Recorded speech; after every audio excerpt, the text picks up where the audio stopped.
मैं सभी को नमन करता हूं और आपके अंदर जो दिव्य परमात्मा है उनको भी मेरा नमन स्वीकार करें। जय सीताराम, जय सीताराम, जय सीताराम। भगवान का ध्यान। ओम शांताकारं भुजगशयनं पद्मनाभं सुरेशं विश्वाधारं गगनसदृशं मेघवर्णं शुभांगं लक्ष्मीकान्तं कमलनयनं योगभेद्यार्णगम्यं वन्दे विष्णु भवभयहरं सर्वलोकैकनाथम्।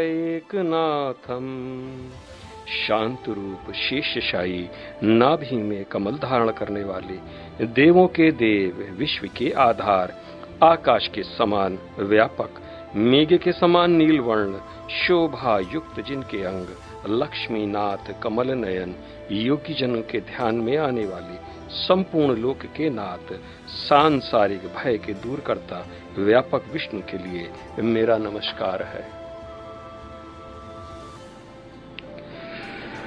कल हम अध्याय 12वां का 12वां श्लोक हमने कल समाप्ति की थी, जो इस प्रकार था। भगवान कहते हैं अर्जुन से, यदि तुम यह अभ्यास नहीं कर सकते तो ज्ञान के अनुशीलन में लग जाओ। लेकिन ज्ञान से श्रेष्ठ ध्यान है और ध्यान से भी श्रेष्ठ है कर्म फलों का परित्याग, क्योंकि ऐसे त्याग से मनुष्य को मन शांति प्राप्त हो सकती है। भगवान का हृदय केवल भक्त के हृदय से जब मिल जाता है तो फिर अब भक्त उनका भगवान को प्रिय लगने लगता है। हमें भाव की शुद्धि के पश्चात यही काम तो करना है। अपना हृदय भगवान के हृदय से मिलाना है, अपना चित्त उनके चित्त से मिलाना है, अपना मन उनके मन से और अपनी बुद्धि उनकी बुद्धि, अपनी इंद्रियां भी भगवान की दिव्य इंद्रियों के साथ मिलाना है।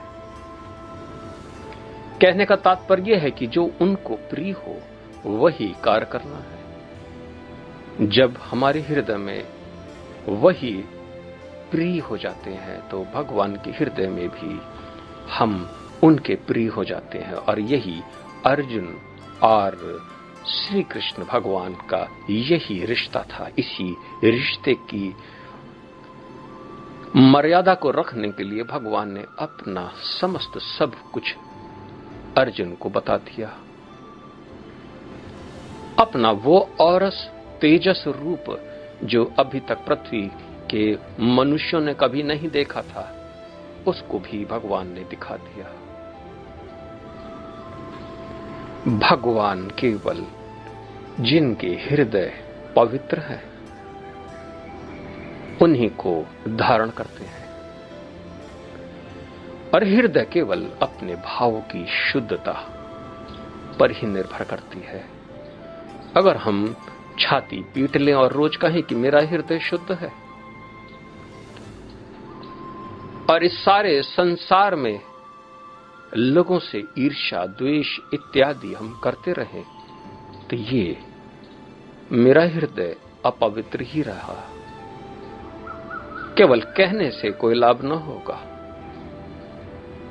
और हम अपने अहंकार की पुष्टि करने के लिए तो बड़े बड़े त्योहार के पर्व के अंतर्गत हम बहुत सा धन इत्यादि भगवान के नाम पे, कुछ लोग तो नाचने चलते हैं, नाच पड़ते हैं, और पूरे साल फिर उनको कोई मतलब नहीं भगवान का।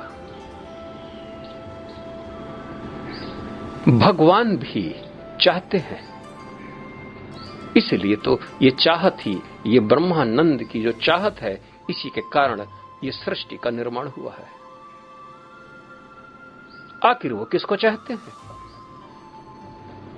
क्योंकि ये चाहत भगवान के अंदर जो दिव्य पुरुष परमात्मा है, उसके अंदर भी एक प्रकार की चाह है। इसी के कारण ये सृष्टि का निर्माण बार बार होता है। और ये चाहत केवल अपने भक्त के हृदय में उनका स्थान। और जब भक्त भगवान को अपने हृदय में स्थान देता है और इसके अलावा कोई भी ऐसी वस्तु इत्यादि के विषय में वो नहीं चिंतन करता, केवल भगवान, और भगवान तो सब कुछ है, ऐसी अवस्था में आप ये न कह पाओगे कि भगवान मुझे बड़े प्रिय हैं, क्योंकि भगवान, ये शब्द बोलने वाला भी अंदर बैठा वही है। और जब भगवान कहते हैं कि ये भक्त मुझे बड़ा प्रिय है, तो बस भक्त के तो रोंगटे खड़े हो जाते हैं और उसका प्रेम भक्ति संपूर्ण मानी जाती है। भगवान भी अपने भक्त की तारीफ करे, भगवान भी चुने ये मेरा है, भगवान भी ये कहे कि ये इतना अव्वल है कि मैं इसके साथ रहना चाहता हूं।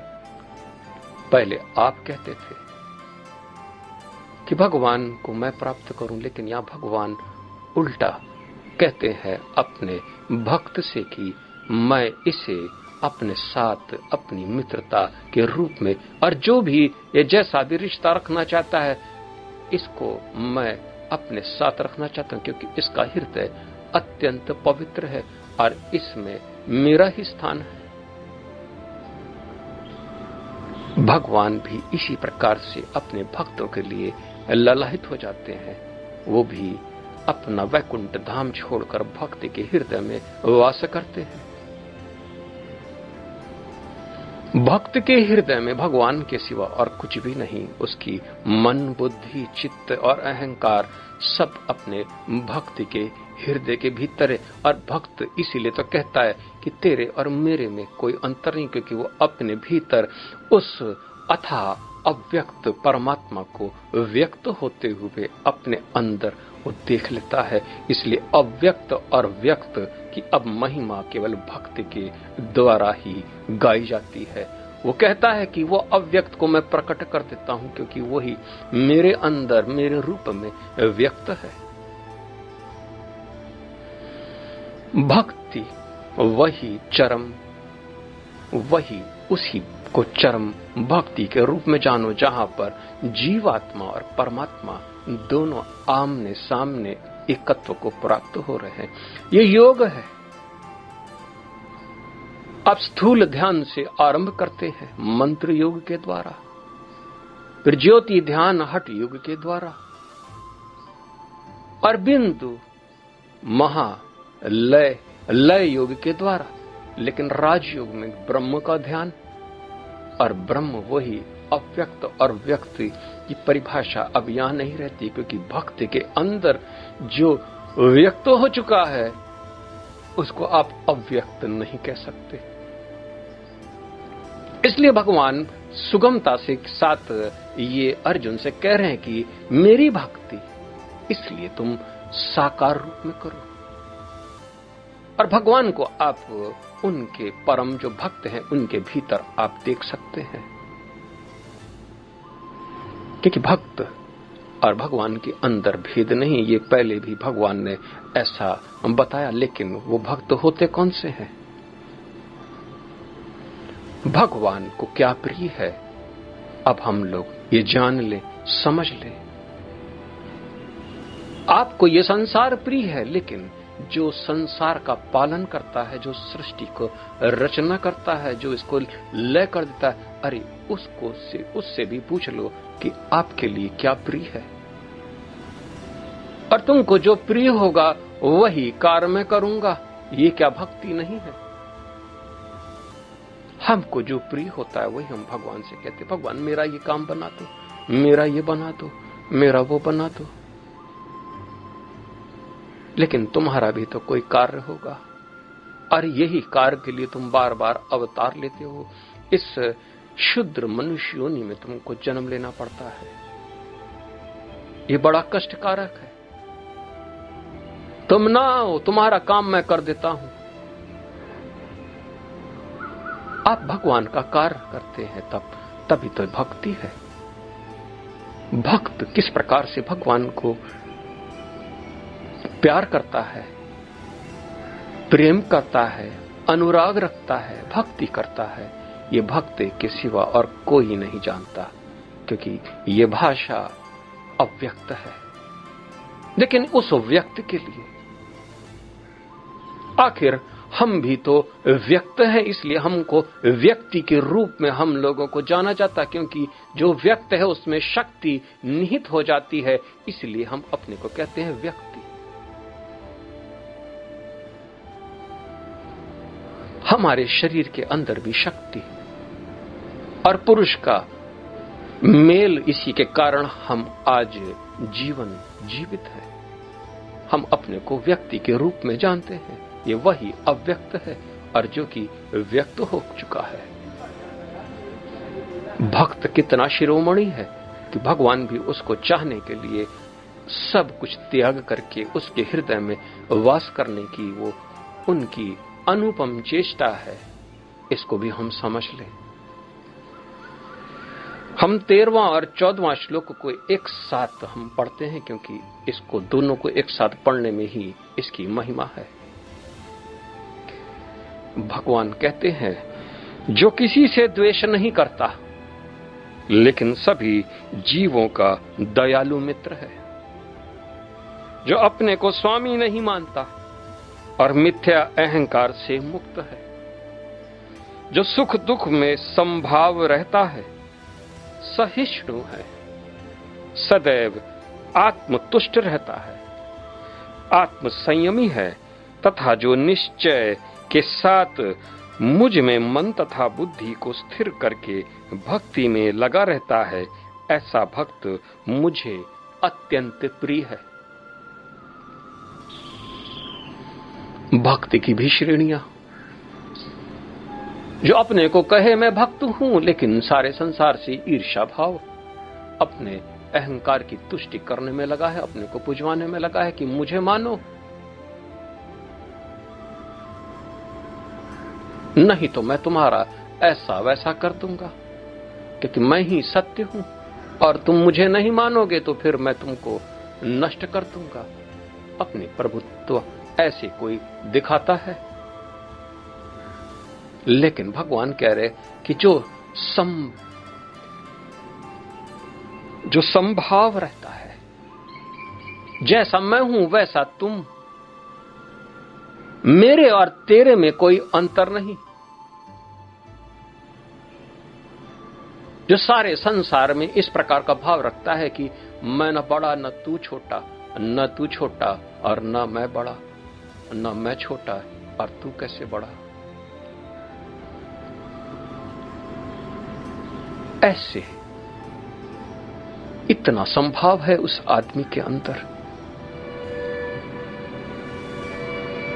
जो हर परिस्थिति में भगवान की इच्छा ऐसा है और इसी के कारण वो संतुष्ट रहता है, जो किसी से द्वेष नहीं करता, उसके कोई भी शत्रु नहीं,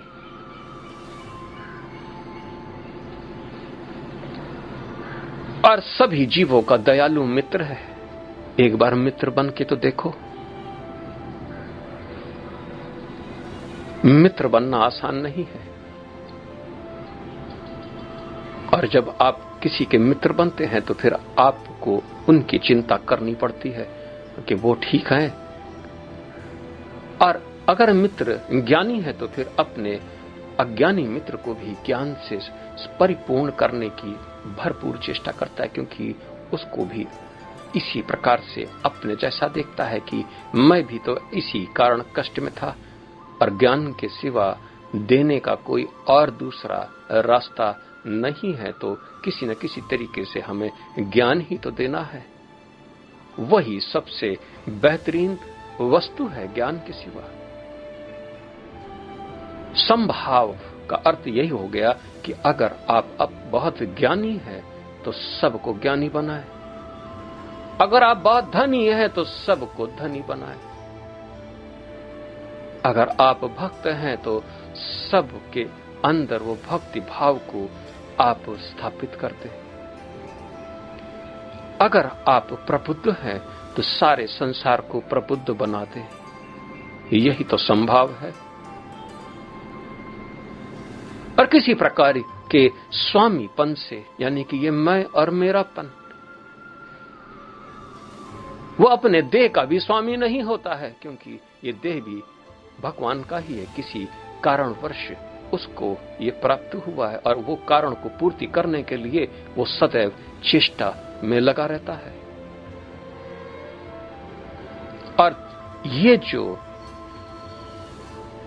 शरीर का स्वामित्व उसके अंदर नहीं है, तो ये शरीर ने जो कुछ भी पकड़ा है, धन इत्यादि, सब उसका भी स्वामित्व, उसका भी वो स्वामी नहीं होता है। न ही शक्तियों का स्वामी, न ही सिद्धियों का स्वामी, क्योंकि उसको भली भांत मालूम है कि उसके स्वामी उसके हृदय में विराजमान है और उसकी उस हृदय के भीतर वो उनकी लगातार उनका स्मरण और उनकी पूजा में लगा हुआ है। वो सारे कर्म करता हुआ लेकिन केवल भगवान पे ही अपना चित्त लगाए पड़ा रहता है। भगवान कहते हैं कि ऐसा परम भक्त मुझे अत्यंत प्रिय है। आप सोचते होंगे कि भगवान के लिए भी कोई प्रिय और अप्रिय कैसे हो सकता है, क्योंकि भगवान तो किसी वो तो संभाव को रखते हैं। लेकिन भगवान यहां अलग जा रहे हैं अपने भक्त के लिए। उनकी जो अव्यक्त रूप से जो मर्यादा है वो यहां पर व्यक्त रूप से अलग नजर आती है, क्योंकि अब वो भी कहते हैं कि जिस प्रकार से ये हमको चाहता है उसी प्रकार से हम उसको उपलब्ध होते हैं। आपकी हर प्रिय और अप्रिय भगवान की प्रिय और अप्रिय हो जाती है।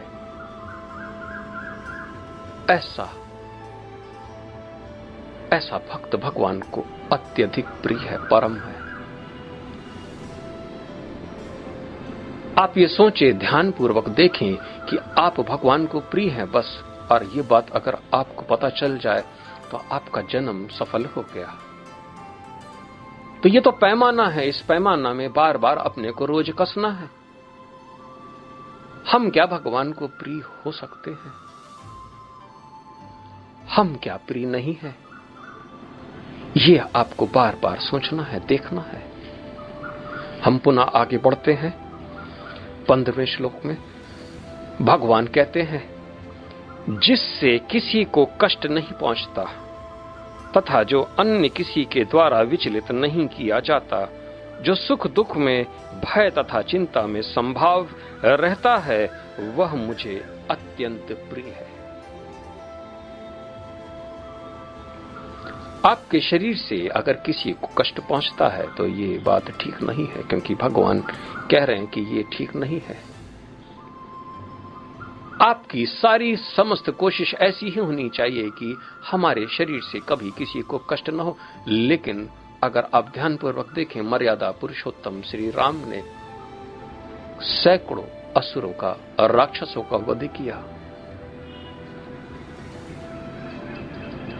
आप सोचते होंगे कि ये कैसे भगवान है जो यहां कहते हैं कि अपने भक्त से कि जो किसी को कष्ट नहीं पहुंचाता।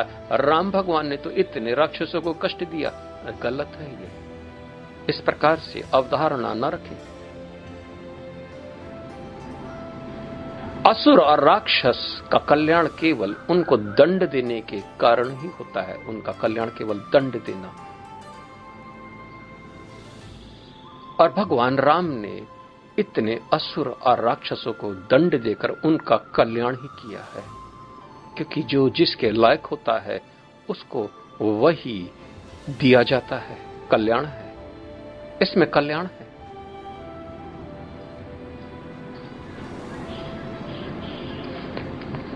जिससे किसी को कष्ट नहीं पहुंचता। और एक कहावत और भी कही है कि एक दुष्ट का त्याग करने से अगर 100 लोग जीवन को पाते हैं तो दुष्ट का त्याग कर देना अति आवश्यक है। ये नीति के अंतर्गत आप ये देख सकते हैं अपने, अगर एक परिवार के त्यागने से आपका समाज बचता है तो उसका परिवार को त्याग देना बुद्धिमता है। एक विशेष लोगों को त्याग देने से राष्ट्र का हित होता है, तो उन विशेष लोगों को त्याग देने में ही भलाई है, क्योंकि आप एक को मारते हैं और 100 बचते हैं। सैनिक का काम यही है, क्योंकि वो सबका हित चाहता है, और अगर उसमें कोई अराजक है तो उसका वो वध करता है, क्योंकि सबका हित इसी में है। ये इसी प्रकार से देखा जाता है। तो सबका हित का अर्थ आप ऐसा ना जानें कि आप चींटी भी मारना छोड़ दें। सांप भी अगर आपको डसने के लिए आ रहा हो तो आप उसको अपने गले से लगा लें। ये तो मूढ़ता है। मूढ़ पुरुष अर्थ का अनर्थ करते हैं और उसी के अंदर वो कहते हैं कि ऐसा मैंने किया तो तुम भी ऐसा करो, जबकि हित का अर्थ कुछ और ही है, यानी कि कल्याण। माता पिता भी बच्चों को बचपन में पिटाई तक कर देते अगर वो बच्चे नहीं पढ़ते हैं, क्योंकि वो उनका अंदर भाव हित का है। आपके भाव हितैषी हो, जो अन्य किसी के द्वारा विचलित नहीं किया जाता। कोई और भी उसको विचलित नहीं कर सकता है। कोई भी उसका दृढ़ता आप देखें कि आप उसको गाली दें, कुछ भी करें, लेकिन उसकी भक्ति दृढ़ रहती है।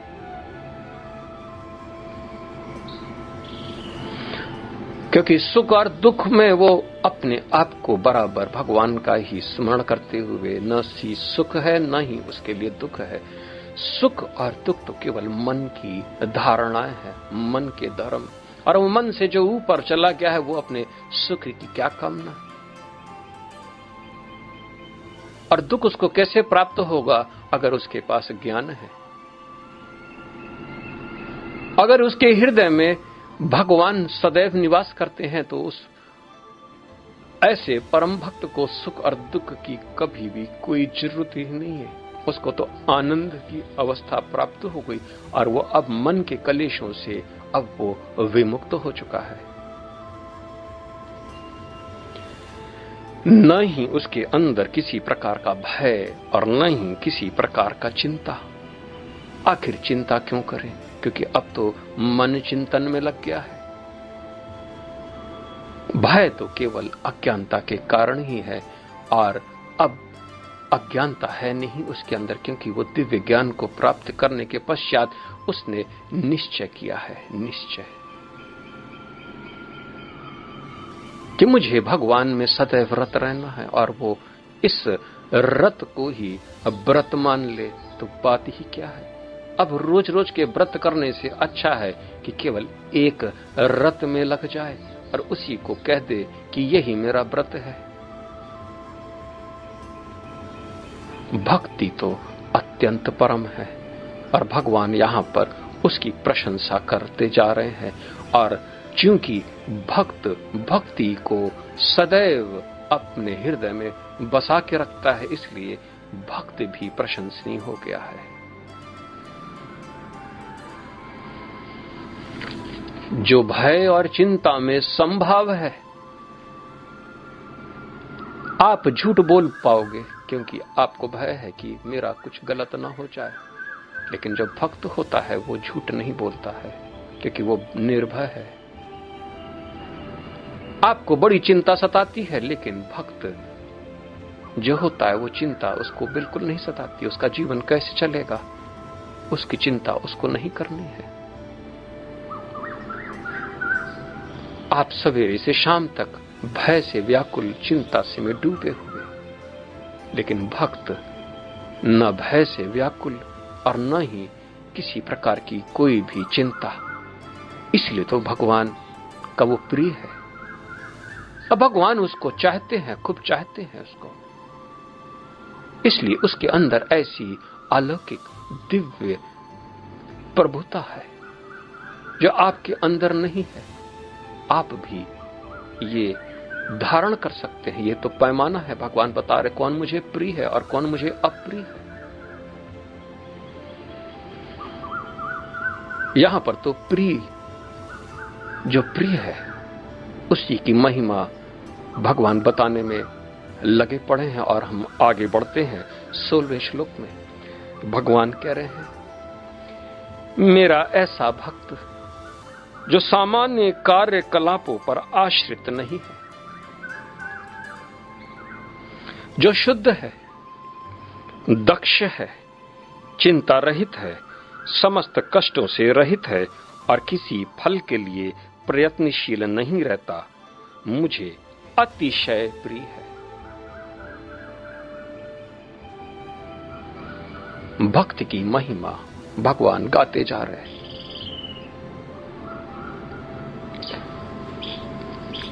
भगवान कह रहे हैं कि जो सामान्य कार्यकलापों पर आश्रित नहीं है, यानी कि सामान्य जो कार्य होते हैं, यानी कि हम लोग धन की, अक्सर हमको धन की आवश्यकता होती है, क्योंकि सामान्य कार्यकलाप धन के बगैर नहीं हो सकता है।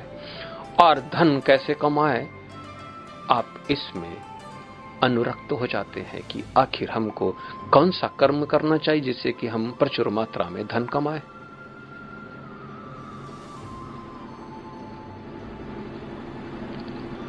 और कोई प्रचुर मात्रा में धन कमाने के चक्कर में वो निषिद्ध कर्म में भी लग जाता है। ऐसे कर्म जो कि ठीक नहीं है, जो वेद के अधीन नहीं है, जो स्वधर्म से और भी निकृष्ट हो गए हो। केवल धन की लालसा, यानी कि अपने रोज कार्यकलाप कैसे होगा, लेकिन भक्त इनकी चिंता नहीं करता है। वो अपना केवल कार्य करता है, धन आए या ना आए उसके लिए कोई भी ऐसा कार्य नहीं करता।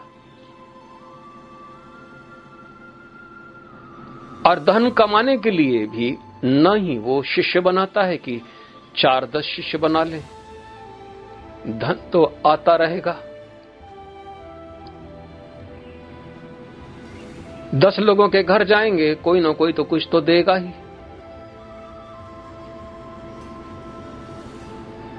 कार्यकलाप, सामाजिक रहना अति आवश्यक है, लेकिन उसकी प्रति चेष्टा न करो तो ज्यादा अच्छा है। क्योंकि अगर आप प्रेम में डूबे हैं तो प्रेम के लिए आप अपना सर्वस्व त्याग देते हैं और कार्यकलाप आपके सहज रूप में खुद ही होते हैं, क्योंकि यहां पर जैव कर्म खत्म हो जाते हैं, नष्ट हो जाते हैं, यानी कि जीवात्मा के कर्म। भक्त के भीतर सहज कर्म की प्रधानता हो जाने के कारण वो अपने कार्यकलापों पर आश्रित नहीं रहता है। वो धन इत्यादि की किसी प्रकार से या कोई भी कार्य ऐसा सिद्ध करने के लिए वो कोई विशेष कर्म इत्यादि या किसी का आश्रय नहीं लेता है, क्योंकि उसके आश्रय तो केवल भगवान के सिवा और कोई नहीं। और क्योंकि भगवान इसलिए क्योंकि वो ही हरि है, क्योंकि वो हर लेने वाले, सारे कष्ट को हर लेने वाले, और वो उसी के शरण में है।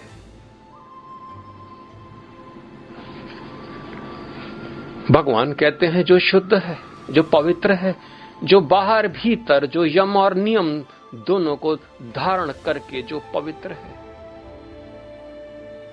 उसकी पवित्रता इतनी, क्योंकि पवित्र तन से ही पवित्र दिव्यता की प्राप्ति हो सकती, इसलिए तन की पवित्रता तो सबसे प्रथम है। और मन की पवित्रता से तो और भी। अपवित्र मन हो या अपवित्र तन से पवित्र चीज की प्राप्ति नहीं हो सकती है। वो शुद्ध है क्योंकि उसका हृदय भाव एकदम पवित्र है, उसका हृदय एकदम खुला आसमान, आप उसके भाव को पढ़ सकते हैं। भगवान कहते हैं वो जो चिंता रहित है, ये पहले भी उन्होंने बोला है पहले वाले श्लोक में, किसी प्रकार की कोई चिंता ही नहीं, जो है सो है। क्योंकि ऐसा भक्त अपने को वो चिंता से मुक्त, क्योंकि वहां पर मन, बुद्धि, चित्त और इंद्रिय से वो अपने को परे जानता है, समस्त कष्टों से रहित। सबसे बड़ा कष्ट भय है, रोग है और शत्रु, क्योंकि ये तीनों कष्ट देने के लिए हमेशा ललाहित रहते हैं।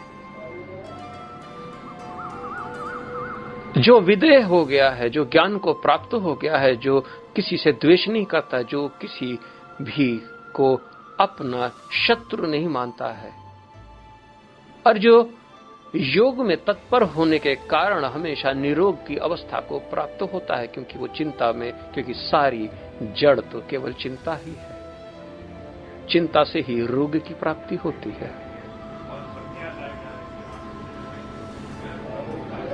इस प्रकार से आप देखने की कोशिश करें, और जो किसी फल के लिए प्रयत्नशील नहीं रहता है कि आज मैं ये काम किया तो इसका फल मुझे ये, चलो ये फल के लिए काम करें, वो तो केवल कर्म करता है, फल भी भगवान के हाथ पे, और अपने सारे कर्म को वो भगवान को अर्पित कर देता है और किसी फल के लिए कोई प्रयत्नशील नहीं रहता है। ऐसा ही भक्त भगवान को अतिशय यानी कि बहुत ही प्रिय है। 17वां श्लोक में हम लोग कोशिश करते हैं। भगवान कह रहे हैं, जो न कभी हर्षित होता है, न शोक करता है, जो न तो पछताता है, न इच्छा करता है, तथा जो शुभ तथा अशुभ दोनों प्रकार की वस्तुओं का परित्याग कर देता है, ऐसा भक्त मुझे अत्यंत प्रिय है। हम हर्षित तभी होते हैं जब हमारा मन कुछ जो इच्छा करता है उसको प्राप्त कर लेता है। सिद्धियां भी इसी के रूप में है, क्योंकि मन ने जिस चीज कल्पना की है वो प्राप्त हो गए, यानी कि मन उस सिद्ध को प्राप्त हो गया, उसको सिद्ध कर लिया, सक्सेस। उसके अंदर तो केवल एक ही विचार रहता है कि भगवान को कैसे हम प्राप्त हो, कैसे भगवान को हम उसको कैसे हम देखें, कैसे जाने। उसके लिए तो केवल एक ही वस्तु है जिससे वो हर्षित हो सकता है, और वो भगवान का स्वरूप।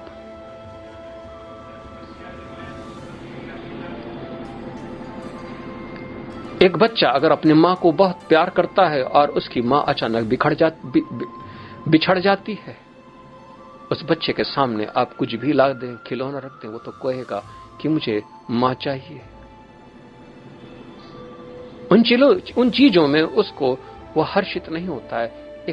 जब हम ये साधारण तौर में मनुष्य के व्यवहार में देखते हैं तो भक्त के व्यवहार में भी यही चीजें दिखाई पड़ती। इसलिए लोग अक्सर कहते हैं भक्त और एक 5 साल का बालक एक समान है।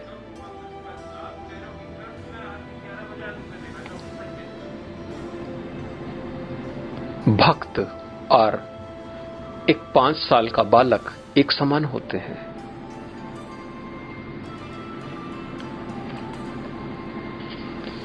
न ही वो शोक करता है कि अब क्या वस्तु हमको प्राप्त हो गई, क्योंकि उसने जो कर्म कर डाले हैं, अब वो शोक की उसके लिए किसी प्रकार का कोई औचित्य नहीं रह जाता है।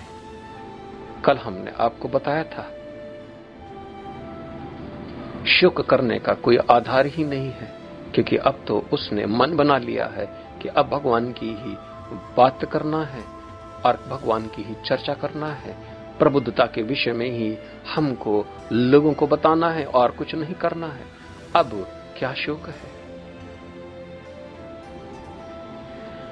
और अब जो इस रास्ते में हम आगे बढ़ गए तो अब क्या पछताना? तो उसको किसी प्रकार का पछतावा भी नहीं होता है। वो सारे संसार का वध कर दे तो भी वो पछताता नहीं है, क्योंकि उसको भली प्रकार से मालूम है कि अब ये शरीर जो है ये प्रकृति के अधीन है और ये प्रकृति के द्वारा ही किया हुआ कार्य है, और वो इस देह में केवल विधि के रूप में रहता है और भगवान के चिंतन में रत रहता है।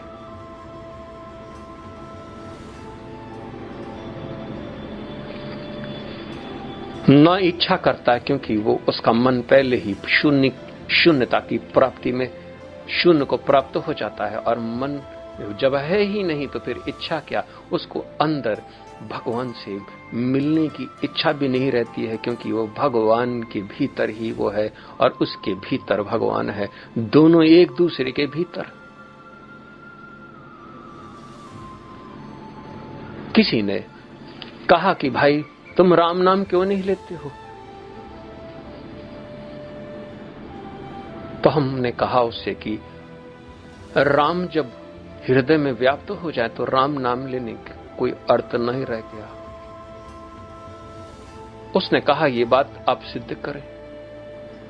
हमने भी उससे कहा कि जब कोई दूर रहता है तो आप क्या करते हैं, आप चिल्लाते हैं, आप जोर जोर से पुकारते हैं राम, हे राम, और जब वो आपके पास बैठ जाता है तब फिर क्या करते हैं? कहते हम तो फिर नहीं चिल्लाते हैं। हमने के इसी प्रकार से एक भक्त राम राम चिल्लाते थक जाता है, और जब वो देख लेता है कि उसके आसपास राम के सिवा कोई नहीं है, तब फिर वो भी लेना बंद कर देता है, चिल्लाना बंद कर देता है। लेकिन अचानक जिस दिन उसको पुनः उसकी बुद्धि घूम जाती है, विषयों में भाग जाती है, और अचानक भगवान उससे आमने सामने दिखाई नहीं पड़ते, तो फिर वो उसी प्रकार से चिल्लाने लग जाता है जैसे पहले चिल्लाता था। राम की महिमा ऐसे ही है, क्योंकि राम वही पुरुषोत्तम है, वही अधिदेव है, उनके हजारों नाम है, उनका एक स्वरूप है। इसलिए भक्त वो नहीं है जो सवेरे से लेकर शाम तक राम राम चिल्लाए। भक्त तो वो है जो आसपास अपने भीतर भगवान को महसूस करने के बाद आनंद और शांति को प्राप्त हो जाए। आप ऐसी तुलना न करें कि वो भक्त नहीं है क्योंकि वो राम नाम नहीं बोलता है। आप बोलते रहें क्योंकि आपसे वो बहुत दूर है,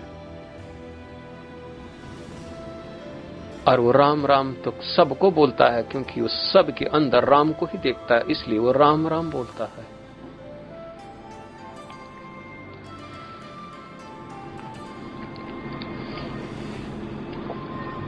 जो शुभ और अशुभ दोनों प्रकार की वस्तुओं का परित्याग कर देता है, ऐसा भक्त मुझे अत्यंत प्रिय है। आप बहुत सी शुभ चीजों को धारण करते हैं और अशुभ चीजों से दूर रहते हैं, लेकिन एक ही शुभ वस्तु है जो धारण करने योग्य है, जो स्वतः भगवान। और जिसने उस भगवान प्रभु को धारण कर लिया, तो अब बाहर का शुभ और अशुभ से क्या लेना देना, क्योंकि उसका लक्ष्य, उसकी आत्मा, उसकी भक्ति सब प्रभु है। चाहे प्रभु बोलो, चाहे राम बोलो, चाहे कृष्ण बोलो, लेकिन हम लोग केवल उन्हीं की नाम पुकारें जो अवतरित हो चुके हैं या जो अवतार लेने वाले हैं।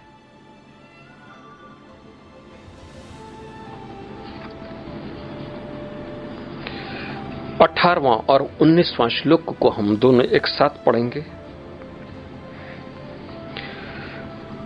भगवान कहते हैं, जो मित्रों तथा शत्रुओं के लिए समान है, जो मान तथा अपमान, शीत तथा गर्मी, सुख तथा दुख, यश तथा अपयश में संभाव रखता है, जो दूषित संगति से सदैव मुक्त रहता है, जो सदैव मौन और किसी भी वस्तु से संतुष्ट रहता है, जो किसी प्रकार के घर बार की परवाह नहीं करता, जो ज्ञान में दृढ़ है और जो भक्ति में संलग्न है, ऐसा पुरुष मुझे अत्यंत प्रिय है। भगवान दो चीजें बोल रहे हैं, ज्ञान में दृढ़ता और भक्ति में पूरा अपना चित्त। और जो ज्ञान से रहित हैं और भक्ति में अपना जीवन गुजार रहे हैं, तो वो कुछ खो देंगे, क्योंकि उनकी भक्ति अपवित्र होगी, क्योंकि ज्ञान के लगातार चिंतन करने से ही भाव की शुद्धि होती है। इन दो चीजों का अनिवार्यता भगवान बता रहे हैं, यानी कि ज्ञान से परिपूर्ण और उसके पश्चात भक्ति में संलग्न हो जाए। अनुबंध, अभी तो यहां पर भगवान दो चीजों का अनुबंध कर रहे हैं, लेकिन तीन चीजों का अनुबंध है इसके भीतर। ज्ञान, उपासना और पवित्र कर्म। अभी तो भगवान बोल रहे हैं कि दो चीजों में तो निरत हो तो भी तुम मेरे लिए अत्यंत ही प्रिय हो, और जो तीनों का अनुबंध कर ले, परम ज्ञान को प्राप्त करने के बाद अपना मन भगवान में लगा दे और उसके बाद पवित्र कर्म में लग जाए, तो आप अंदाज लगाइए, तो वो तो अत्यंत प्रिय से भी प्रिय भक्त होगा। जहां पर भगवान उसकी उपासना करते हैं। जो शत्रु और मित्र को में संभाव, यानी कि शत्रु को भी वही बात बोलता है जो मित्र को बात बोलता है।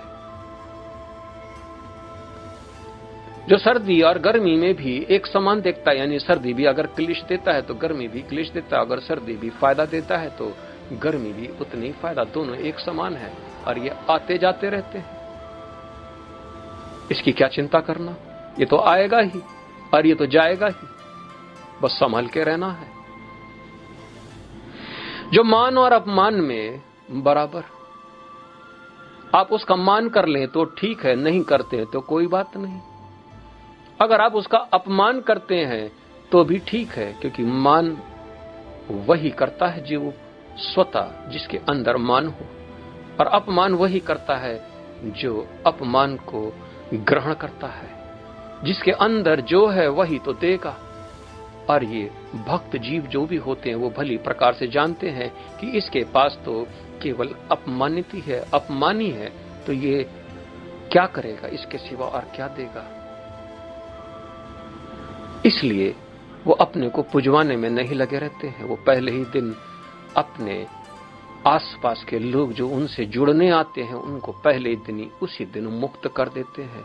और ये बात सत्य है। आप लोगों के बीच में बहुत से ऐसे लोग बैठे हैं जिनको पहले ही दिन मैंने मुक्त कर दिया था। पहले ही दिन, मेरे से जुड़ने से पहले ही, क्योंकि यही आपको करना है। क्योंकि मान और अपमान, भक्त बगैर मान और अपमान के रहता है, क्योंकि उसका मान कैसे हो सकता है। उसका मान तो केवल भगवान जब उसको चाहते हैं तभी उसका मान है, और भगवान जब अपना मुंह मोड़ लेते हैं वही उसका अपमान है। इसलिए वो सारा कोशिश रत रहता है, इसी में रत रहता है कि भगवान मुझसे अप्रसन्न न हो। इसलिए भगवान के कार्य में लग जाता है।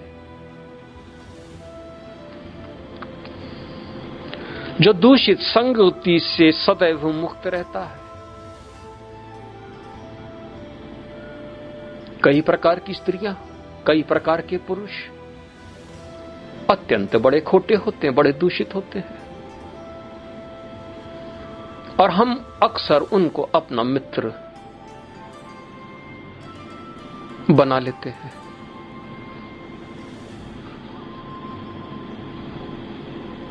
ये अज्ञानता में डूबे रहते हैं और आपको भी फंसाए रहते हैं, और उनके जो कष्ट प्राप्त होता है वो आपको भी प्राप्त होगा। ये बात ध्यान रख लें, क्योंकि संगति का अर्थ, संगति के कारण इसी प्रकार से चोर के साथ दोस्ती कर लें, आप भी जेल में जाओगे, क्योंकि पुलिस आपको पकड़ लेगी, बोलेगी कि इसके साथ आपकी संगति थी।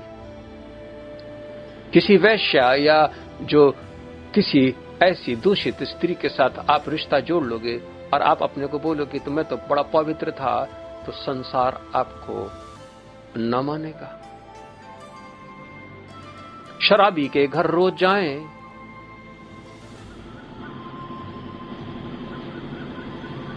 झूठ बोलने वाले के साथ रहे, जो दिन भर गाली बकता हो उसके साथ रहे, आपको भी उसका परिणाम प्राप्त होता है। ये जितने भी प्रकार के लोग हैं जो कि वाममार्गी हैं, जो अपना सत्य का उन्होंने त्याग कर रखा हो, ये सब दूषित है। जो भगवान को न मानता हो वो सब दूषित है। जो भक्त की भक्ति नहीं देखता है वो भी दूषित है। आपसे अगर कोई बहुत ही अनन्य प्रेम करता है, आपने उसका त्याग कर दिया तो आप दूषित हैं, क्योंकि कभी भी प्रेम का त्याग नहीं किया जाता है। दूषित का अर्थ जान ले, समझ ले। जो पातक है वही दूषित है। भगवान कहते हैं जो सदैव मौन और किसी भी वस्तु से संतुष्ट रहता है, जो कुछ भी उसको प्राप्त हो जाता है तो वो उसी में आनंदित रहता है, क्योंकि वो भली भांति जानता है कि देने वाला तो कोई और नहीं, साक्षात भगवान ने ही मुझे दिया है। जो सदैव मौन रहता है, यानी कि मौन का अर्थ वो नहीं है जो मुंह बंद करके बैठ जाए। मौन रहस्य यानी आध्यात्मिक जगत का एक निशानी है। मूल पुरुष से आप क्या बहस करोगे, उससे क्या वार्तालाप करोगे? ऐसे समय पर आप मौन हो जाते हैं। वो बात करता है लेकिन केवल जब भगवान की चर्चा होती है। वो किसी की तारीफ नहीं करता, न किसी की बुराई करता है, न निंदा।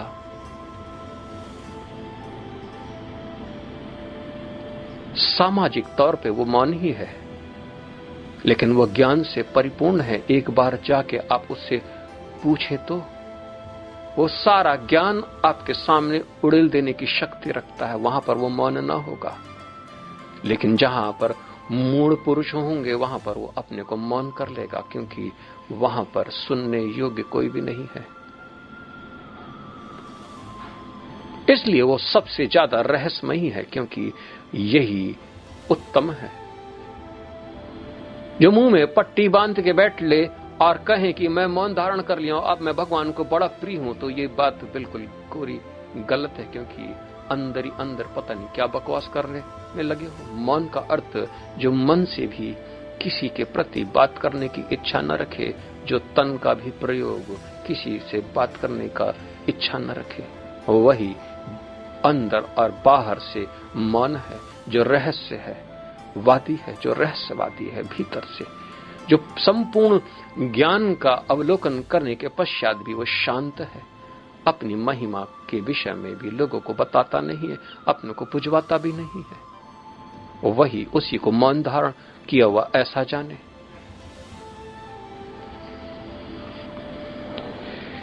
जो किसी के घर वार की परवाह नहीं करता। घर तो खुद ही चलता है, और घर का अर्थ एक चार दीवाल का घर नहीं होता है। घर तो जिसमें प्राणी आनंद से रहते हैं वही घर।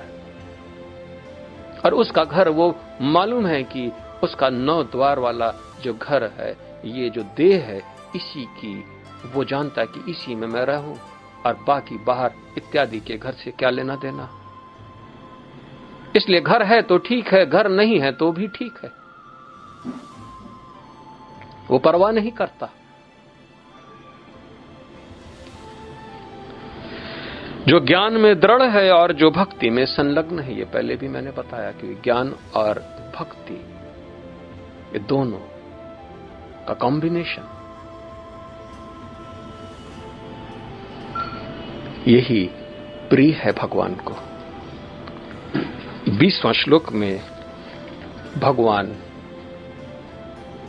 क्या कहते हैं, क्योंकि ये अंतिम है इस अध्याय का, 12वां अध्याय का ये अंतिम श्लोक है।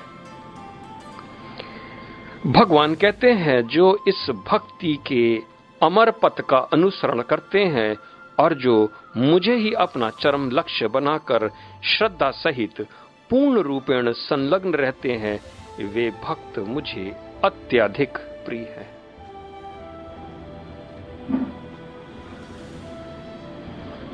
अंतिम हमेशा ही कंक्लूजन होता है, अंतिम। इसके बाद अब कुछ और नहीं है। आप ये अब नहीं कह सकते कि इसके बाद भी एक और महिमा है, क्योंकि भगवान अब यहां पर समापन कर रहे हैं और ये अंतिम उनका निर्णय है। मृत्यु और अमृत, मृत्यु शरीर और अमृत आत्मा।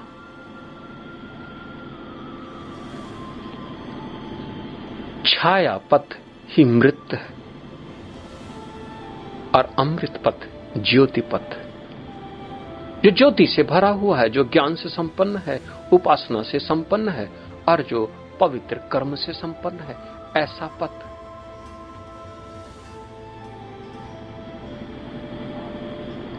ऐसा पथ जिसके अंदर प्रभुत्वता हो, वही अमर पथ कहलाया है। ज्योति पथ ही अमर पथ है, क्योंकि यहां पर ज्ञान की रोशनी,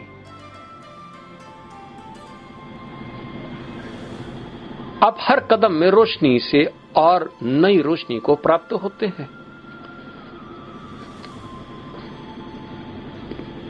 एक कदम आगे बढ़ते हैं और भगवान आपको ऐसा प्रतीत होते हैं कि वो 10 कदम और सामने आ गए, क्योंकि रोशनी में आपको सब कुछ दिखाई पड़ता है।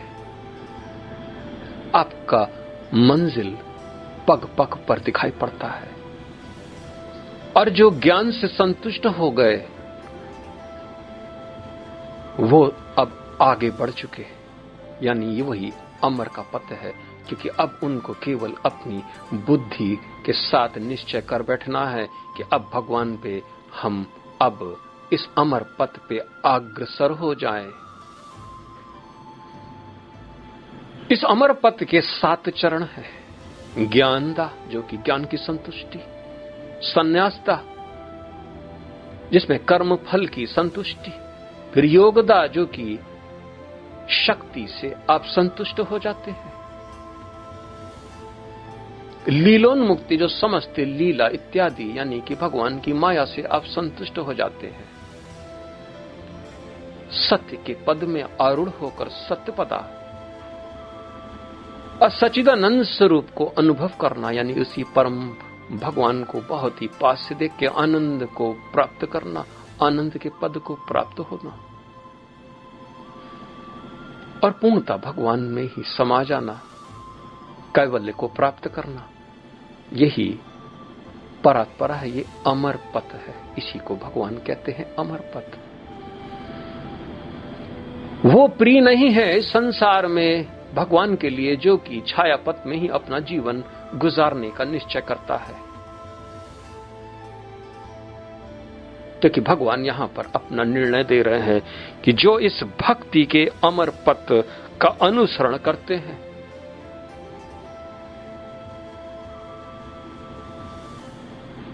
भक्ति केवल ज्ञान के द्वारा ही प्राप्त की जा सकती है।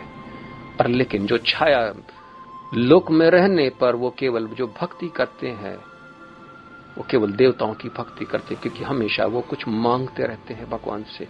अगर वो कृष्ण को भी देवता के रूप में देखते हैं कि कृष्ण ही भले देवता हैं, तो सब कुछ देते हैं, लेकिन जैसे ही आप कृष्ण भगवान के अनुरूप आप जीवन जीना शुरू करते तो फिर कृष्ण के इस ज्ञान को आप सुनना पसंद करेंगे।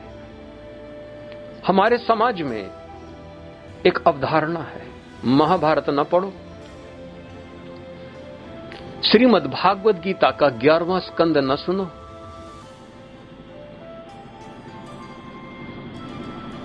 ये कैसी अवधारणा है, ये कैसी भक्ति है। और जितने भी पुरोहित हैं, जितने भी व्यास हैं, वो श्रीमद् भागवत कथा कहते हैं, लेकिन 11वां स्कंद त्याग कर देते हैं, छोड़ देते हैं, क्योंकि वहां पर भगवान की वाणी है। और भक्त को भगवान की वाणी ही प्रिय होती है, उनकी लीला से आकर्षित तो होते ही हैं, लेकिन उनकी वाणी अत्यंत प्रिय होती है, क्योंकि एकादश स्कंद के अंतर्गत ही भगवान समस्त ज्ञान वहां पर अपना प्रकट करते हैं। एकादश स्कंद, और एक ऐसी प्रथा चली है कि हम एकादश स्कंद से हमेशा दूर हो जाते हैं। एक हफ्ते के भीतर जो भी व्यास श्रीमद् भागवत पुराण का कथा कहता है, लेकिन वो एकादश स्कंद को एक लाइन में कह देता है कि यहां पर भगवान ने उद्धव जी को इस प्रकार से ज्ञान दिया और उद्धव को उन्होंने बद्री का आश्रम भेज दिया। बस एकादश स्कंद समाप्त। अमर पथ है उसके भीतर, एकादश स्कंद के भीतर भक्ति के सारे लक्षण उसी के अंदर है।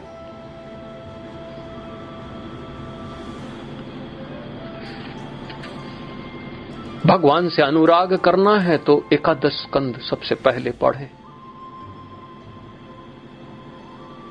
आपको जितनी भगवद गीता पसंद आई उससे अधिक हो सकता है कि एकादश स्कंद पढ़ने से आपको, क्योंकि वो उद्धव को दिया हुआ साक्षात भगवान की वाणी है, वो उद्धव गीता के रूप में आप उसको देख सकते हैं। वो भी गीता है, भगवान की वाणी।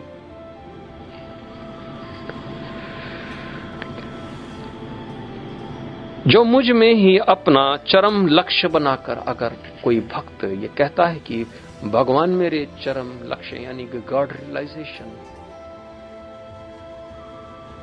या सेल्फ रियलाइजेशन, यही मेरा लक्ष्य है, that is my goal of my life, वही तो भक्ति कर पाएगा। जो भगवान को अपना लक्ष्य मानता है वही लक्ष्य यानी कि उसी शक्ति जो कि भगवान की शक्ति जिसको हम लक्ष्मी कहते हैं, वही उसको लेकर जाती है।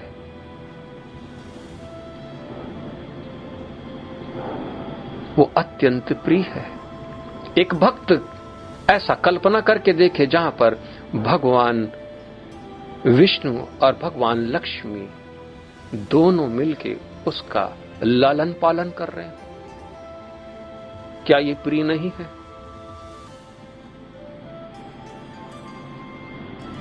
जहां सीता और राम दोनों ने उसको अपना बनाने की चेष्टा में लग गए हो, क्या वो प्रिय नहीं है? इतने प्रिय हमें बनना है, उस चरम तक पहुंचना है, वही हमारा लक्ष्य होना चाहिए। केवल मां के गोद में बैठने से काम ना होगा, हमको तो दोनों चाहिए, माता और पिता। इस प्रकार की जो भक्ति करता है, भगवान तो उसको अपना बनाने में लग जाते हैं, और वो भी भगवान के साथ ही अपना जीवन व्यतीत करता है। आखिर वैकुंठ क्यों जाना चाहते हो? वैकुंठ अगर जाना चाहते हो तो तुम्हारा लक्ष्य होना चाहिए कि आखिर वहां पर क्या झाड़ू लगाने जाना है। वो भी पवित्र है क्योंकि भगवान के कार में तो तुम आए, लेकिन अगर लक्ष्य तुमने ये रख लिया है कि भगवान ही मेरे माता पिता, तो फिर ये जो इस देह को, जिसने इस देह के कारक है, जो तुम्हारे असली माता पिता, इनको भी आज से लक्ष्मी और विष्णु के रूप में देखने की कोशिश करो। यही सत्य है, क्योंकि वो सब रूपों में इस प्रकार से वो निवास करते हैं। आपको तो उस आध्यात्मिक रूप की आपका लक्ष्य होना चाहिए। भक्त तो केवल स्नेह से भरा हुआ बड़ा प्यारा होता है, और उसका प्यार से ये धरती भी, हमेशा धरती भी ऐसे ही भक्ति की बारंबार नमन करती है। ये धरती भी शुद्ध हो जाती है, ये समय काल इत्यादि भी सब शुद्ध हो जाते हैं। ऐसे भक्त का आगमन जहां हो जाता है, अगर ऐसे भक्त के साथ आप अपने को जोड़ लें तो आप भी पवित्र हो जाते हैं, क्योंकि उसकी महिमा ही पवित्र है। जो श्रद्धा के साथ पूर्ण रूप से अपने को भगवान में संलग्न रखता है, वही भक्त भगवान को सबसे ज्यादा प्रिय है, सबसे ज्यादा। यानी कि अमर पथ जो है, ज्योति पथ का त्याग नहीं करना है। ये ज्योति पथ नष्ट सा हो गया था, लुप्त सा हो गया था, लेकिन आज ये पुनः प्रकाशित हो रहा है। इसको मैं पुनः लेकर आया हूं इस संसार में। अभी कुछ काल पहले ही ज्ञान से संतुष्टि, ज्ञानदा, कुछ लोग ज्ञान से संतुष्ट होकर आज भगवद गीता भी सुन रहे हैं। आप परम होते जा रहे हैं हर दिन, क्योंकि यही लक्षण है भक्ति के, क्योंकि भगवान की वाणी को लगातार सुनते रहना और अपना मन भगवान में लगाना।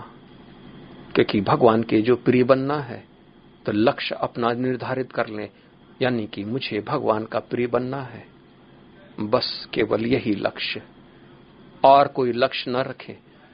और आप देखेंगे कि भगवान के प्रिय बनने के लिए आप जो ऊर्जा और जो चेष्टा अपनी इंद्रियों के द्वारा, अपने प्राणों के द्वारा, अपने मन के द्वारा लगाना जो आरंभ करेंगे, आप धन्य हो जाएंगे। क्योंकि भगवान के पास कोई कारण न होगा आपको त्यागने का, और वो आपको अपने हृदय से लगा लेंगे। उसी प्रकार से जैसे उन्होंने प्रहलाद को लगा रखा था, ध्रुव को लगा लिया था, और जैसे हनुमान भगवान को लगा रखा थे। मैं अपनी वाणी यहीं विराम देता हूं। कल पुनः मैं 13वां अध्याय को मैं शुरू करूंगा। तब तक के लिए मुझे आज्ञा दे, मेरा नमन स्वीकार करें। जय सीताराम, जय सीताराम, जय सीताराम।